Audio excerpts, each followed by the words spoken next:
After I paid off my mom's mortgage, she gave the house to my brother so he wouldn't feel left out. Then he offered me the guest room like I was a joke.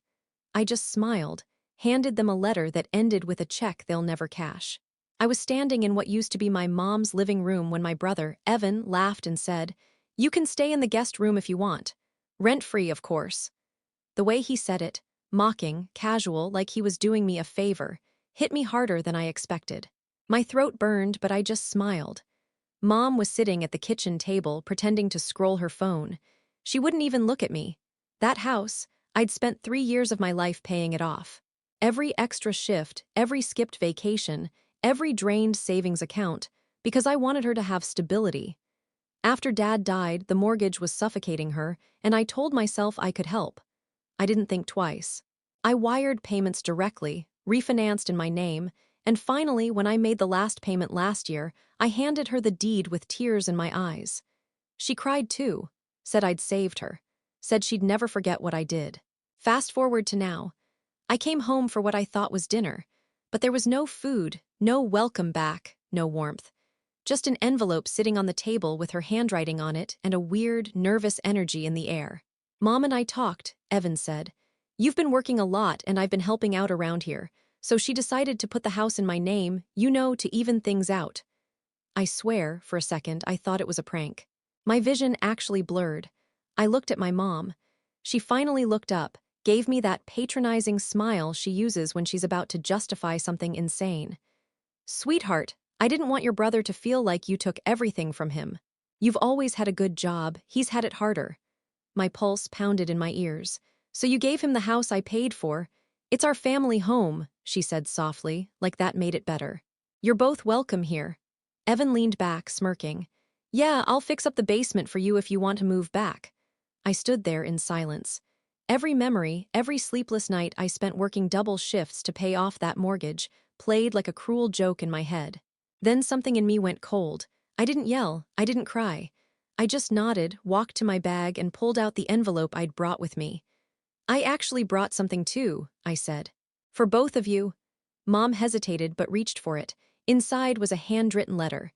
She started reading out loud, but her voice faltered after the first few lines. Evan frowned.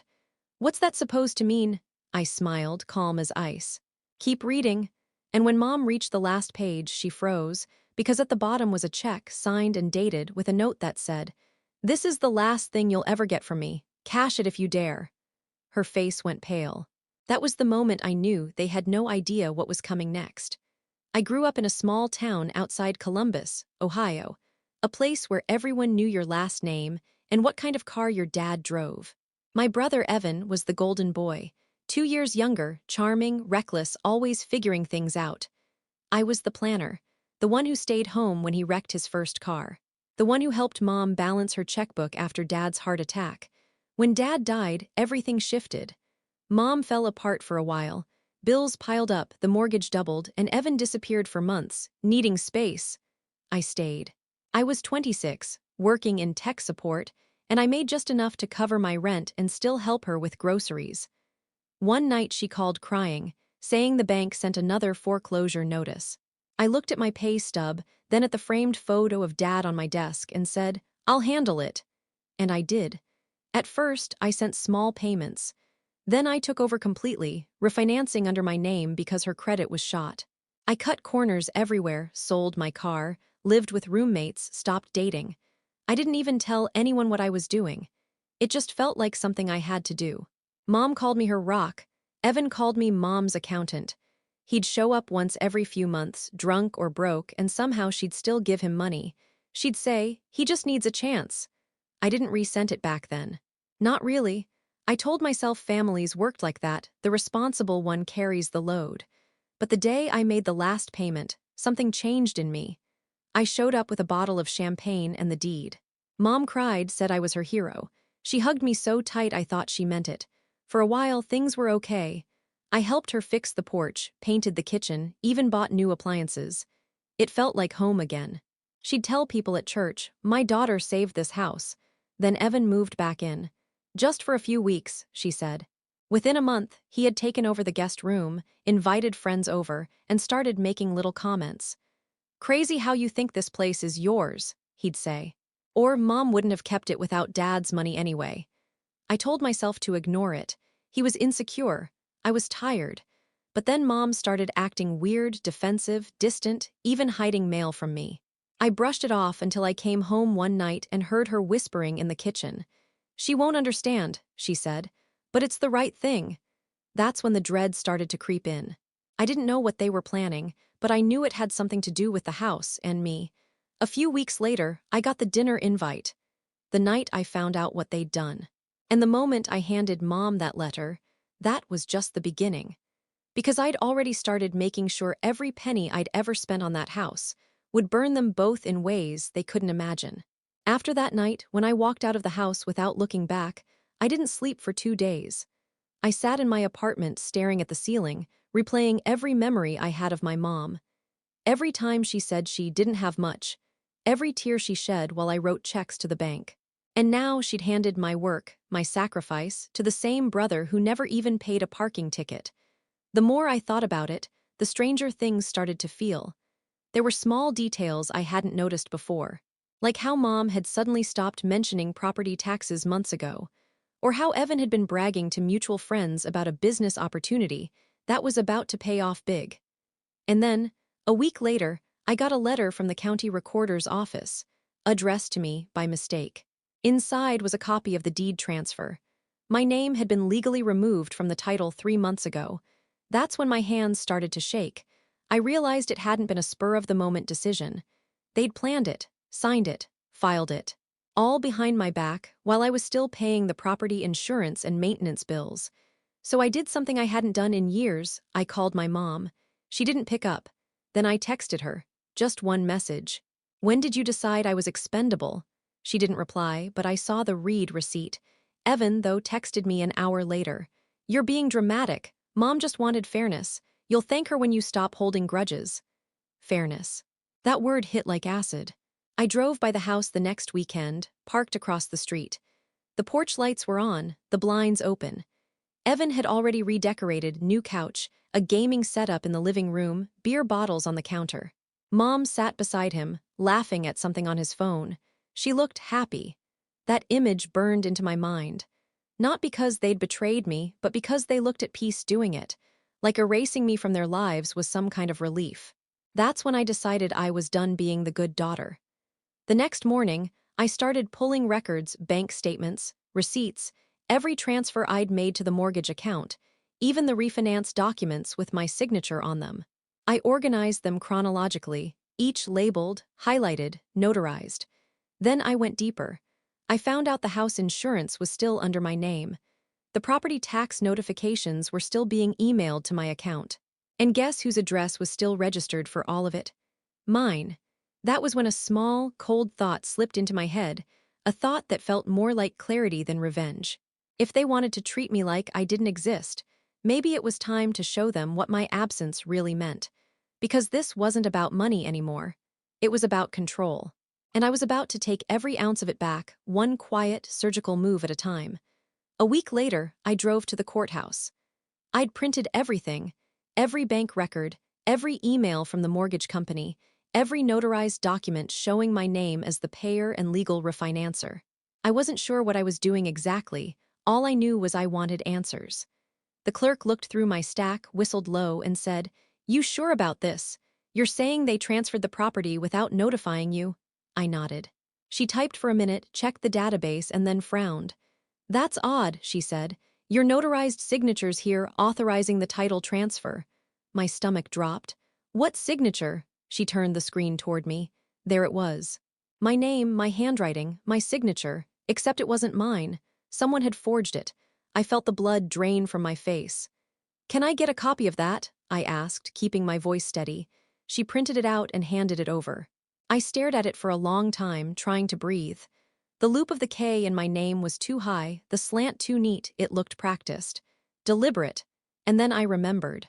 The day Mom asked me to sign some insurance papers because she said she wasn't good with online forms. She distracted me, talking about my job, handing me a small stack of documents, and I hadn't even read them. I thought it was just paperwork for a home repair. She'd had me sign a blank title transfer. I walked out of the courthouse numb. My hands were trembling so badly I could barely turn the key in my car. It wasn't just betrayal, it was fraud, it was theft, and it was her. That night, I didn't sleep. I just sat at my desk, staring at the photocopy of my fake signature under harsh desk light. I could almost hear her voice in my head. "You're the responsible one, you always help." And then it hit me, she'd used that exact trust to gut me. When I finally texted her, I didn't threaten or beg. I wrote one line. "You forged my signature, that's a felony." She didn't reply, but Evan did. "Stop trying to ruin Mom's life. She was scared you'd sell the house. You always make everything about you." And that was it, the first full confirmation that they were in it together. That the betrayal wasn't emotional, it was strategic. That my mother, the woman I thought I was saving, had looked me in the eye while stealing everything I built. The next morning, I called a lawyer. He said what they did was absolutely illegal, but pursuing it would drag our entire family through court and cost more than I'd probably recover. I told him, "I'm not after money." He paused. "Then what are you after?" I said quietly, "Closure." But that was a lie. Because by then, something darker had started to grow in me, something that wanted them to lose more than I ever did. The first thing I did was breathe. Not because I wanted to calm down, because I realized how much I still had that they didn't. Time. Records. Proof. If they wanted to treat me like I hadn't built anything, then I would turn the paperwork into a spotlight and force everyone who'd been pretending not to see it to look. I started small and legal. I went back through every bank account, printed every transaction, and matched them against the mortgage statements. I photocopied the refinancing agreement I'd signed, the mortgage payoff notice, every single confirmation email from the bank. I took the envelope with the forged signature to a handwriting analyst, not because I believed the internet, but because I wanted an expert's cold, unemotional page that said, "This is not hers." The analyst's report came back with the sort of clinical phrases that felt like justice. Inconsistent slant, uncharacteristic pressure, evidence of tracing. I taped that single-sheet report to the back of my file like a talisman. I talked to my lawyer again. He was careful, and rightly so, but he didn't dismiss me. He suggested a route that didn't require me to become a maddening, public spectacle. A quiet petition to the county to contest the deed, simultaneous with a criminal complaint for forgery. He advised against messy theatrics. The law, if used methodically, would do the heavy lifting. I liked the idea of a slow, inevitable grind. It suited how I felt, cold and patient. But law takes months. And I needed them to feel consequences now, to stop acting like life had handed them the moral high ground. So I found ways to use their own assumptions against them. I updated my contact info with the mortgage servicer and the insurance company, because they kept sending critical notices, taxes, and renewal forms to my old email and my name. Suddenly, they had to start explaining why notices were going to the woman who'd already paid off the loan. I filed a correction with the county that flagged the notarization as possibly fraudulent. That didn't undo anything overnight, but it planted a seed. No one who looks at the public records will see a clean transfer anymore. I hired a private investigator, too, not to spy on them like some soap opera caricature, but to build context. He dug up the months when Evan started wiring money into shell accounts. The quick redecorating purchases on cards that suddenly had new credit limits. The odd loan from a coworker that never showed a formal agreement. Nothing illegal jumped off the page on its own, but together it painted a picture they couldn't smile through at a deposition. Between the legal filings, the analyst's report, and the investigator's receipts, I assembled a packet that was almost clinical in its cruelty. I printed multiple copies, one for the county, one for the police, one for my lawyer. I also wrote a letter to my mother and Evan. It was short, not pleading, not triumphant. Just facts and a line at the end I wanted them to feel like cold metal against their palms. "I will see this through." When I slid the envelope across the table at dinner that evening, Mom rifled through the pages, her face shifting from thin disbelief to something like fear. Evan tried to laugh it off. "You're being dramatic," he said, the old weapon. But the laugh sounded small in his throat. They didn't know the best part yet, that I hadn't been content to let legal wheels turn at their pace. I'd been patient, yes, but also strategic. I'd set one more thing in motion that would make their comfortable little arrangement fragile in a way the courts couldn't fix with emotion. Something that would make neighbors, the bank, and the tax office look twice. Something that would make the house itself start to feel like a public question mark. I watched Mom fold the papers, watched Evan's jaw clench. I wanted to say more, to spit fire, but I kept my mouth shut. I'd learned that fury is best spent where it does the most damage, on a plan. They thought handing me the guest room was a joke. They'd get the laugh removed soon enough. Then my phone buzzed with an email that made my stomach drop in a different way, not fear this time, but a twist that would tear the plan open in a way I hadn't expected. The subject line was 3 words: "We need to talk." The email was from Laura, my dad's old friend and accountant, the same woman who had helped him with taxes and investments for years before he died. We hadn't spoken in almost a decade. Her message was simple: "I need to tell you something about your father's estate. Your mother and brother may have lied to you about more than the house." For a second, I just stared at the screen, rereading that line until it didn't even look like words anymore. Then I called her. She picked up on the first ring. "I was hoping you'd respond," she said softly. "I've been carrying this for too long." Apparently, right after my dad died, there had been a small life insurance policy, nothing huge, but enough to make a difference. $120,000. It had been meant to go toward the house so Mom could keep it, but she told the bank she never received the payout. Except she had. Laura had handled the claim. She sent the check to my mom directly. She even had copies of the deposit slip. The money was cashed within 2 weeks of Dad's funeral, and the account it went into, Evans. My mind went blank. Laura said she'd questioned it back then, but Mom told her it was a family decision, that I knew all about it. She said I was doing fine on my own, and Evan needed help starting fresh. That was 10 years ago. 10 years of me believing we lost everything when Dad died.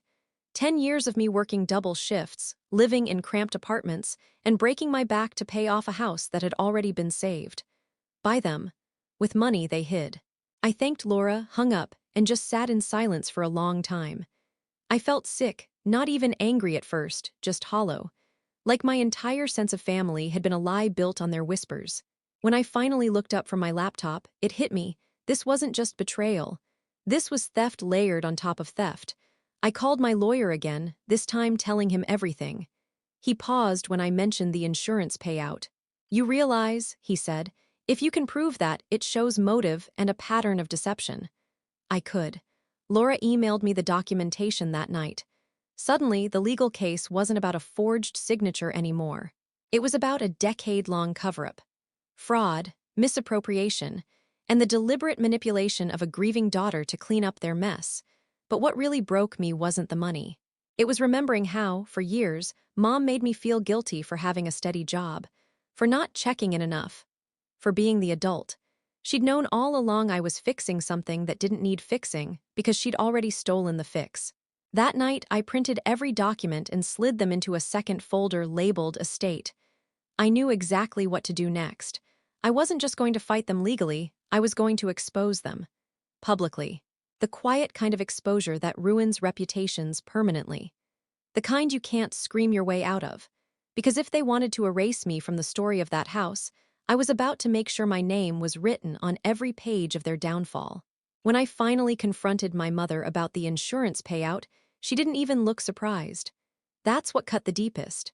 I showed up at the house one evening with the documents in a manila folder. She was in the kitchen, drinking tea like it was any normal night. Evan was on the couch, watching TV with his shoes on the coffee table. I dropped the folder in front of her. "You want to explain this?" She flipped through the papers, her face unreadable. For a second I thought she might cry. But then she laughed soft, almost pitying. "Oh, that. I figured Laura would eventually open her mouth." Evan muted the TV but didn't get up. He just looked between us like he was watching a rerun. I said quietly, "You took Dad's insurance money. You lied about being broke. You made me pay off this house with my own savings when you already had what you needed." She set her cup down, slow and deliberate. "You always think everything's about fairness, don't you?" she said. "About what's right. But that money wasn't yours, it was mine, and Evan's. He was Dad's favorite, you know. He deserved something too." The way she said it, like it was a fact, not a wound, made my skin crawl. "So you let me waste years of my life paying for something you already had covered," I said. She smiled, that brittle, condescending smile she always used when she thought I was being childish. You didn't waste it. You made something of yourself. That's what you do. You fix things. You work hard. You don't need help. And Evan does, I asked. She shrugged. He's not like you. He doesn't have your strength. You've always had everything: discipline, control, money. He needed a chance. He needed to feel important. I stared at her, waiting for her to show even a shred of guilt. She didn't. She looked calm, almost relieved. That's why you forged my signature, I said. Her eyes flickered for the first time. Then she whispered, you weren't supposed to find out. You would have ruined everything. You always do when you get emotional. That's when it hit me, the reason, the cold core of it all. She didn't do it for money. She did it for control. She had spent her whole life feeling needed, by my dad, by Evan, by me. And when Dad died, I became the responsible one, the rock, the adult, and she hated that. She couldn't stand that I didn't depend on her anymore. So she found a way to make me prove my love by paying for something she already owned. And when I did, when I worked myself raw to give her that stability, she gave it to Evan, because that's who would always need her. I realized then she didn't see me as a daughter. She saw me as a tool. When I looked over at Evan, he couldn't even meet my eyes. He just muttered, "It wasn't supposed to go this far." I turned to leave, and she called after me, her voice calm and sharp like a knife. "Don't make a scene, honey, you'll regret it." I stopped at the door. "You already made the scene," I said. "I'm just bringing in the audience." And I meant it. Because the next time the truth came out, it wasn't going to be whispered in her kitchen. It was going to be on record. And everyone, her church friends, her neighbors, her entire precious reputation, would see exactly who she was. The morning after that confrontation, I woke up with a strange kind of clarity. Not peace, exactly, just a sharpness that felt like stepping out into cold air after months underground. I wasn't going to scream. I wasn't going to beg. I was going to make them watch everything they'd built rot from the inside out. The first step had already been in motion for weeks: the legal filings. When the county finally sent them a notice about the disputed title transfer and possible forgery, it landed like a small bomb. I know because my lawyer copied me on the correspondence. A sheriff's deputy delivered it in person. Suddenly the house wasn't a comfort. It was evidence. The bank froze the property's insurance claim until the dispute cleared. Taxes, utilities, and homeowner responsibilities stopped in their tracks. Within a week, the mortgage company flagged the file as pending investigation, and both their names appeared in a searchable public docket. A neighbor texted me a screenshot from a community Facebook group. "Does anyone know what's going on with the Reynolds house? Something about a fraud case." That was my cue for step 2. Remember that letter I handed my mom the night she gave the house away? The one that ended with the check they'd never cash. I'd included a quiet little clause in it. A revocation of the power of attorney she'd once held over a few small accounts in my name.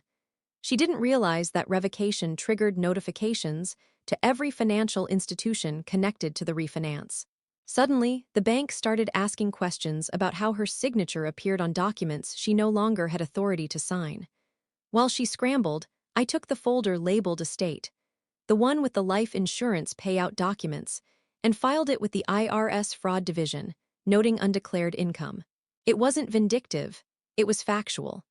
My mother had deposited $120,000 into my brother's account without declaring it, and my brother had used it to apply for a car loan and a small business grant. Both required documentation. I sent copies of those applications too. By the end of that month, the investigation spiderwebbed faster than I could have planned. The house's ownership was now contested, their finances were under review, and their spotless small-town reputation turned to smoke. Evan called me once, furious, desperate. "You're ruining our lives," he shouted. I just said, "No. I'm showing people the truth. You did the ruining yourself." He hung up. When I finally drove past the house again, the porch lights were off. A foreclosure notice was taped to the door, pending investigation. The lawn was overgrown. The perfect family home they'd stolen was now a shell. Mom tried one last time.